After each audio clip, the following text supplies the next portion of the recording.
गणपती बाप्पा मोरया. श्री स्वामी समर्थ. स्वागत आहे तुमचं माझ्या नवीन यूट्यूब चॅनलवरती. अगोदरचे माझे 2 चॅनल खोलले मी, दोन्हीही माझे बंद पडलेले आहेत. तर चला म्हणून मी एक नवीन चॅनल खोललेला आहे. त्यावरती आपला फर्स्ट व्हिडिओ आलेला आहे, तो म्हणजे गौरी गणपतीचा. तर छान असं गणपतीचं आगमन वगैरे झालेलं होतं आणि गणपती आगमन झाल्यानंतर 5व्या दिवशी इकडं गौरींचं आगमनही होणार होतं. तर सगळाच व्हिडिओ मी एकत्र करून तुमच्याशी शेअर करत आहे. तर चला, इकडं गौरींच्या आगमनासाठी छान तयारी झालेली होती. माझी रांगोळी वगैरे काढलेली, संपूर्ण तयारी वगैरे केलेली होती आणि बायकाही बोलवल्या होत्या गौरी आगमनासाठी. तर त्याआधी म्हणलं चला तुम्हाला कशा प्रकारे तयारी केली एकदा दाखवावीच. तर मग इकडं छान अशी केलेली तयारी तुम्हाला दाखवली. तर अशा प्रकारे आमच्या इकडं गौरींचं आगमन वगैरे केलं जातं. तुम्ही व्हिडिओत बघत असाल, अशाच प्रकारे केलं जातं. तर छान तयारी झालेली आणि बायकाही बोलवल्या. तोपर्यंत बायकाही आलेल्या होत्या. मग काही इकडं झाली गौरी पूजनाला सुरुवात. तर बाहेर तुळशीपाशी गौरींची पूजा करून गौरींची आरती वगैरे म्हणून छान अशी गौरींची आतमध्ये एंट्री देवाऱ्यावरती आपल्या करायची आहे आणि देवाऱ्यापासून त्यानंतर गणपतीपासून नेऊन ठेवायचे आहे. तर फर्स्ट इकडं हळदी कुंकू वगैरे लावून झालं सगळ्यांचं. गौरींची पूजा वगैरे गौरींना ओवाळलं आणि त्यानंतर मग गौरींना आतमध्ये यायचा कार्यक्रम आमचा सुरू झाला. तर चला, छान अशा गौरी मी आणि आधुनी आतमध्ये घेऊन आलो. आधी आमचे जरा लहान आहे त्यामुळं थोडीफार गडबडली, पण झालं, व्यवस्थित झालं छान असं. आणि तोपर्यंत काय पावसांचं आगमन हे चालत झालं बघा. गौरींची पूजा होईपर्यंतच पाऊस चालू झाला आणि पावसामध्ये थोडंफार भिजलोही. त्यानंतर छान इकडं आधुनी पण घेऊन आली गौराई तांब्यातली. त्यानंतर मीही गौरींची मुखोटे घेऊन आत आले. छान असे गौरींचे आगमन केलं. तर असाच व्हिडिओ पुढे कंटिन्यू बघत राहा आणि चॅनलला सबस्क्राईब नक्की करा.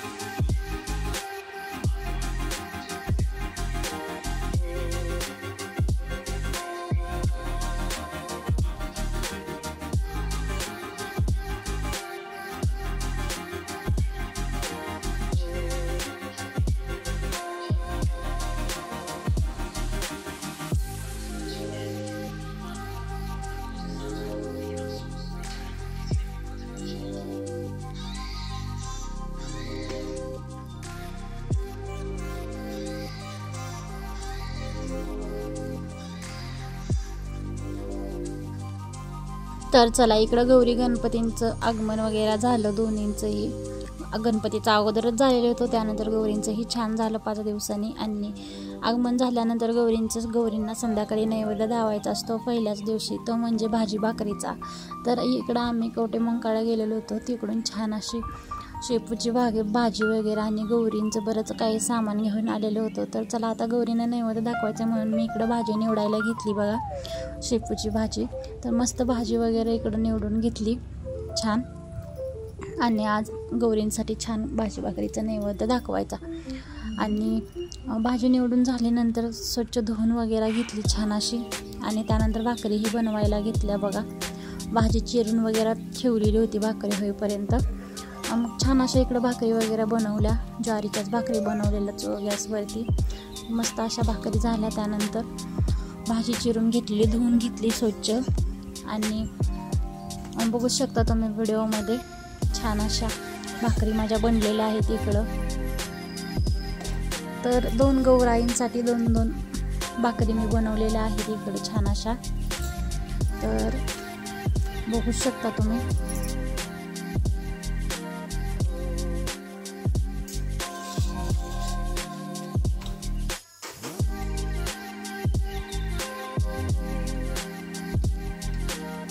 तर इकडं भाजीला फोडणी पण द्यायची तयारी केली बघा. हिरवी मिरची, लसूण चेचून घेतलं आणि गरम तव्यामध्ये तेल टाकून तेलात हिरवी मिरची, लसूण टाकला आणि छान असा परतवून घेतला. आणि त्यानंतर त्यामध्ये आपण बारीक चिरलेली शेपूची भाजी स्वच्छ करून ठेवलेली ती टाकून दिली बघा तव्यामध्ये छान अशी. आणि तव्यामध्ये केलेली भाजी चवीला 1 नंबर आणि चविष्ट लागते बघा. कधी पण तव्यामध्ये भाजी बनवत जावा, चवीला खूप छान लागते.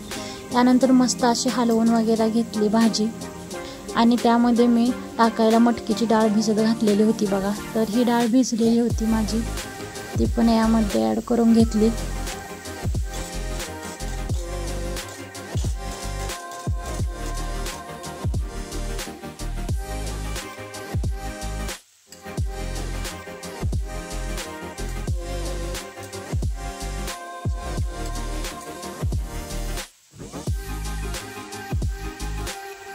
त्यानंतर चवीनुसार मीठ ॲड केलं आणि छान अशी भाजी हलवून घेतली बघा. आणि छान भाजी हलवून घेतल्यानंतर त्यामध्ये एक ताट झाकून 5-10 मिनटं शिजवून घेते. आणि इकडं आपली भाजी शिजवून झालेली आहे. तर मी इकडं नैवेद्याचं ताट बनवायला घेतलं बघा. 2 भाकरी आणि भाजी अशी नैवेद्याचं ताट बनवलं आणि गौरींना नैवेद्य दाखवला अशा प्रकारे. तर चला नैवेद्य दाखवून झाला. आणि त्यानंतर मग दुसऱ्या दिवशी नैवेद्य होता तो म्हणजे पुरणपोळीचा. तर मग छान अशी लवकर उठून इकडं डाळ वगैरे शिजवून घेतलेली होती. त्यानंतर कणिक वगैरे मळून घेतली आणि फायनली इकडं मी पोळ्या लाटायला घेतल्या बघा. तर पुरणपोळीचा स्वयंपाक करायचं म्हटलं तर खूपच राडा असतो, त्यामुळे मी जास्त काही व्हिडिओ बनवलाच नाही. अगोदर येळवण्याची आमटी वगैरे सगळं बनवून ठेवलेलं आहे मी. आणि त्यानंतर मग इकडं म्हणलं लास्टला पुरण वाटायला घेऊन मग पोळ्या करायलाच घेतल्या लागलंच. तर छान अशी इकडं पुरणपोळी नैवेद्यासाठी मी बनवत आहे बघा. तर तुम्ही असाच व्हिडिओ कंटिन्यू बघा. तर छान इकडं उंडा वगैरे बनवून घेतला आणि इकडं पोळ्या लाटायला सुरुवात केली बघा मी.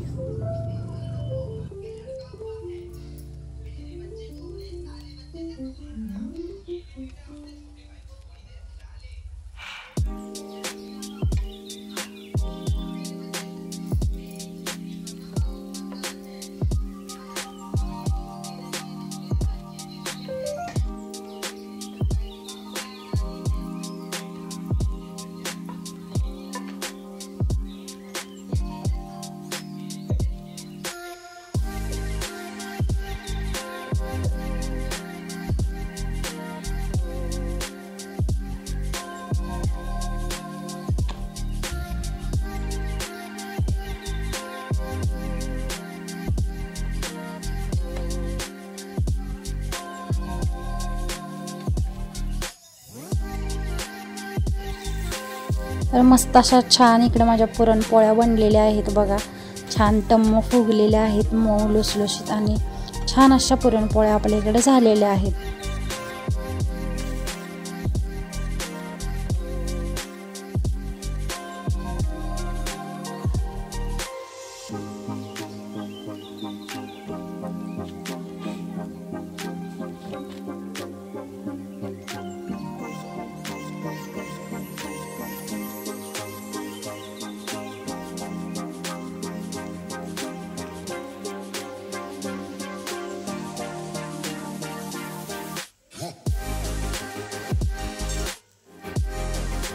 त्यानंतर मस्त भजी बनवून घेतलं, पापड तळून घेतलं, कोरड्या तळल्या आणि मस्त असं नैवेद्याचं ताट बनवायला पण घेतलं. आणि इकडे छान अशी आपली येळवण्याची आमटी पण बनलेली होती, ती पण तुम्हाला छान अशी दाखवली बघा. त्यानंतर नैवेद्याचं ताट बनवलं आणि भातावर तुपाची धार सोडली आणि आपलं नैवेद्याचं दोन्ही ताटं बनवून तयार आहे. त्यानंतर नेहून गौरींना नैवेद्य दाखवलं आणि छान अशी आरती पण करून घेतली.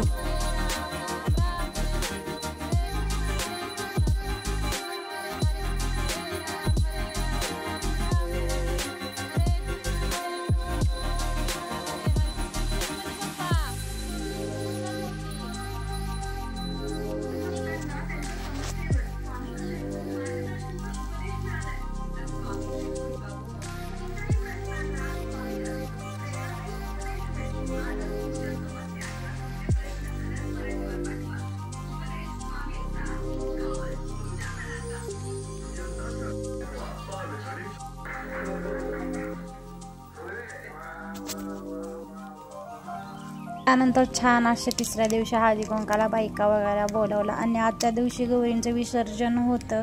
2 दिवस गौरी राहिल्यानंतर घरात खूप छान वातावरण होतं, पण गौरी जायच्या दिवशी खूप कसं तरी वाटत होतं, कारण घर भरल्यासारखं वाटतं गौरी असल्यावर आणि गौरी गेल्यानंतर घर मोकळं मोकळं होतं बघा. त्यानंतर दोरं वगैरे घेतलं, हळदी कुंकू झाला आणि इकडं गौरींचं विसर्जन पण करून झालं आणि गौरी आपल्या निघून गेल्या आपली सासरी. तर चला मग इकडं मी माझी बाकीची पण कामं वगैरे करून घेतली आणि संध्याकाळी गणपती विसर्जन पण करायचं होतं.